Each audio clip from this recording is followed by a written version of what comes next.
Quais são as consequências de um acidente de trabalho? Quando acontece um acidente na empresa, quais são os possíveis desdobramentos e aonde que a empresa pode tomar na tarraqueta quando acontece um acidente de trabalho? Me acompanha aqui, ó. Então, um acidente aconteceu, tá? O que é a primeira perda, o primeiro prejuízo da empresa? Aumenta o absenteísmo. Essa pessoa vai ficar um período fora, afastada, principalmente nos primeiros 15 dias, que a empresa está pagando o salarinho dela e não está produzindo nada. Então ela tem um absenteísmo maior, ou seja, a pessoa está recebendo, está gerando um custo para a empresa de salário, mas não está gerando riqueza. E eu não sei se vocês sabem que o que justifica a pessoa receber um salário é ela produzir alguma coisa que traga um faturamento maior que o salário. Porque a empresa paga o salário, desconta imposto, desconta todos os custos e ainda tem um lucro. Só que nesse momento a empresa está pagando e não está tendo lucro nenhum. Então isso é um custo muito alto para as empresas, os absenteísmos que os acidentes geram, tá? Pega em um ano aqui e soma todos os atestados médicos por acidente ou por doença relacionada ao trabalho, multiplica pelo valor do dia de salário daquela pessoa, mais todos os encargos e vê quanto é que custa ao final de um ano. Não é pouco dinheiro, tá? Então a primeira perda, a gente pode falar aqui que é o absenteísmo. Depois, nós temos aqui o dano moral, dano estético, dano material na esfera civil do direito, onde um acidente de trabalho que gerar um dano significativo para o trabalhador, seja psicológico ou seja físico, pode gerar o desdobramento de uma ação de reparação de dano, dano moral. E aqui vai mais dinheiro embora do caixa da empresa, tá? Imagina a Jéssica que está gravando esse vídeo aqui, uma menininha linda dos olhos azuis ali, da pele branquinha, clarinha. Ela sofre um acidente de trabalho, né, Jéssica? E aí só, imagina, Jéssica, tu sofreu um corte aqui assim, ó, porque voou um disco da esmerilhadeira que tu tá operando lá na fábrica, Jéssica, e aí te cortou assim, daqui do lado do olho, atravessou aqui no canto do lábio, abriu assim o lábio e veio até o queixo. Tu tomou 27 pontos na cara, que assim vai ficar com uma cicatriz o resto da vida. Tu te sentiria bem com isso, Jéssica? Com certeza não. Com certeza não. E aí, como foi omissão da empresa que não te deu um protetor facial, te deu só um óculos vagabundo, sendo que o risco não era só pro olho, era pro rosto inteiro, foi uma negligência da empresa, Jéssica? Foi. E essa empresa não vai ter obrigação de te reparar esse dano moral, dano estético, que tu vai carregar o resto da vida com a cara, parece um maranduvá na cara? Vai. Vai, pois é. Então isso é o dano estético, dano material, dano moral que a empresa pode pagar. Então é o segundo prejuízo que a empresa pode ter em função de um acidente de trabalho.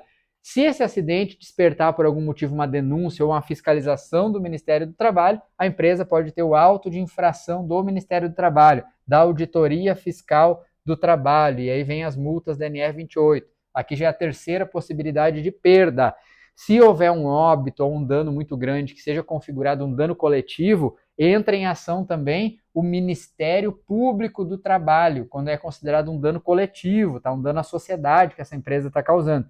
E normalmente isso acaba se desdobrando em um termo de ajustamento de conduta, além já dos autos de infração. Não misturem. Ministério do Trabalho e Emprego é uma coisa, Ministério Público do Trabalho é outra, e os dois podem pimba na empresa, tá? Então, o termo de ajustamento de conduta, que se a empresa não cumprir esse termo de ajustamento de conduta, ela pode sofrer uma ação civil pública. E aí é onde normalmente os antigos diziam que a porquinha torcia o rabo, tá? Então, esse é outro possível desdobramento. Outro desdobramento que pode trazer um problema até de gestão de pessoas é a estabilidade no emprego. Quando que essa estabilidade no emprego ocorre? Quando esse acidente supera os 15 dias, ele é superior a 15 dias e desdobra, então, um benefício previdenciário. Um B91, normalmente, no primeiro momento, e depois ainda pode se desdobrar no B92, que é uma aposentadoria por invalidez, no B93, que é uma pensão por morte, se ocorrer um óbito do trabalhador e ele tiver dependente, e um B94, que é quando o trabalhador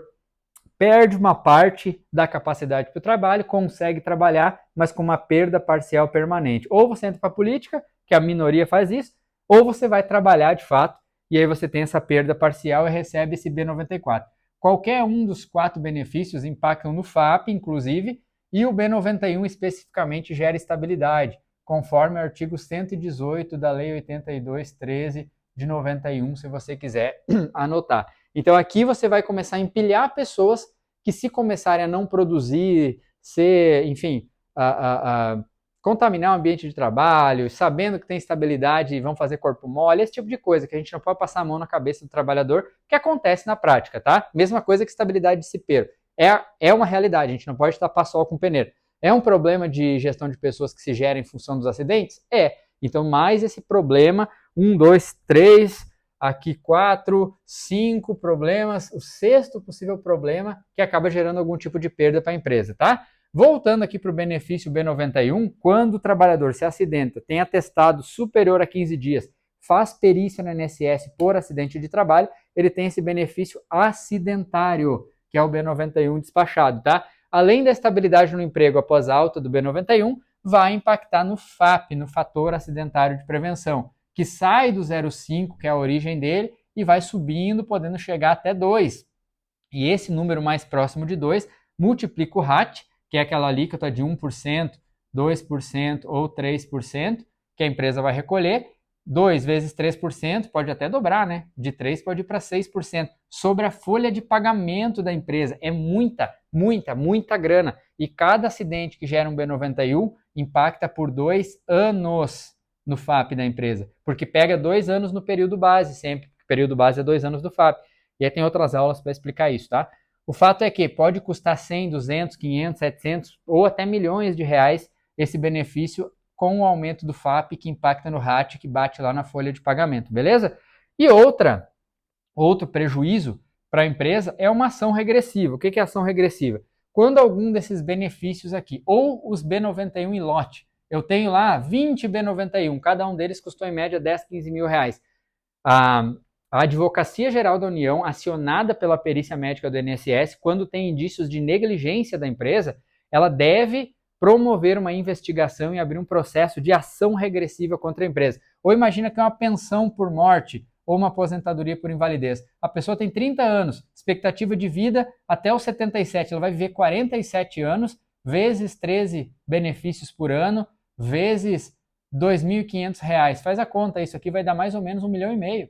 E esse 1,5 milhão porque a empresa não tinha NR35, não deu EPI, não deu treinamento, não fez avaliação de saúde. Se isso for apurado pelo perito na hora da perícia do INSS e ele acionar a Advocacia Geral da União, promover essa ação regressiva e comprovar a negligência da empresa, essa ação regressiva é uma cobrança antecipada desse valor projetado do benefício e é mais um prejuízo que a empresa vai ter.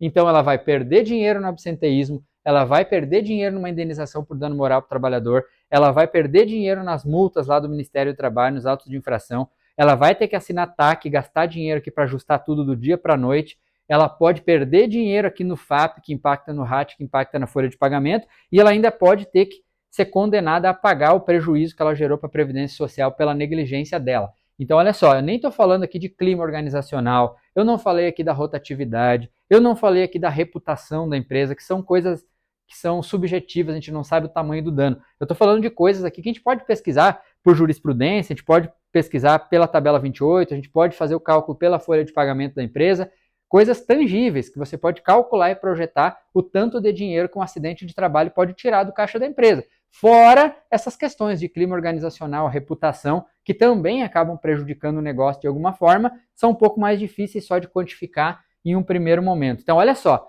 quanto que um acidente de trabalho pode prejudicar a empresa? Quanto que um plano de ação, uma avaliação bem feita de um PGR pode contribuir para evitar tudo isso? E aonde que a gente se trava normalmente falando da multa só do fiscal do trabalho e nada mais. E aquele outro universo inteiro ali, vocês estão preparados para falar sobre isso?